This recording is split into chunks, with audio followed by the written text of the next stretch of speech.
మా hero trend set చేస్తాడు, trend follow అవ్వడు అనే విధంగా ఒక డైలాగ్ ఉండేది సినిమాలో. అదే రియల్‌గా వైఎస్ జగన్మోహన్ రెడ్డి గారు ట్రెండ్ సెట్ చేశారు.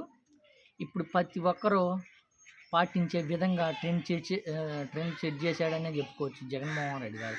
ఏదైతే 2019 నుంచి 2024 దాకా అవ్వాతాతలకు, వికలాంగులకు ఏదైతే పింఛన్ ఇంటికొచ్చే కార్యక్రమం మొదలుపెట్టాడో 2019 నుంచి ఇప్పటిదాకా 2024 దాకా సూపర్ అంటే సూపర్‌గా అందించారు. 1 తారీఖు ఉదయాన్నే తెల్లారుజామున ఉదయాన్నే ఇచ్చే విధంగా ఏదైతే శ్రీకారం చుట్టాడో దాన్ని ఘన విజయంగా చూసాడో దాన్నే కొనసాగించే విధంగా ట్రెండ్ సెట్ చేశాడనే చెప్పుకోవచ్చు జగన్మోహన్ రెడ్డి గారు.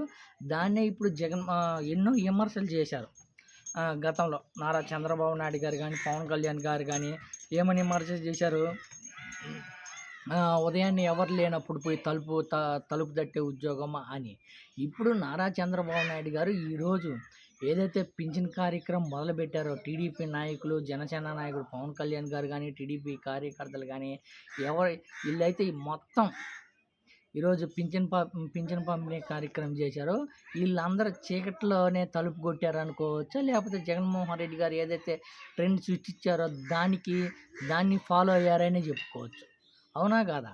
జగన్మోహన్ రెడ్డి గారు ఏదైతే సృష్టించాడో, ఏదైతే పింఛన్ కార్యక్రమం పెట్టాడో దాన్ని అమలు చేసే విధంగా అమలు చేశారని చెప్పుకోవచ్చు. అమలు చేసి ఈరోజు మొత్తానికైతే రాష్ట్ర ముఖ్యమంత్రి నారా చంద్రబాబు నాయుడు గారు, డిప్యూటీ సీఎం పవన్ కళ్యాణ్ గారు అందరూ ఈరోజు కూటమి ప్రభుత్వం అవ్వాతాతలకి అందరికీ పింఛన్ కార్యక్రమం అయితే విజయవంతంగా అందించిందని చెప్పుకోవచ్చు. మొత్తానికైతే నారా చంద్రబాబు నాయుడు గారికి థ్యాంక్స్ చెప్పుకున్నారు. అదేవిధంగా మాజీ సీఎం జగన్మోహన్ రెడ్డి గారికి కానీ థ్యాంక్స్ చెప్పారు. ఎందుకంటే అతని వల్లే కదా గతంలో 2014లో ఏదైతే పంచాయతీ ఆఫీస్కి పోయి అక్కడ 10 రోజుల దాకా వెయిట్ చేస్తే తప్ప పింఛన్ అందుకునేది.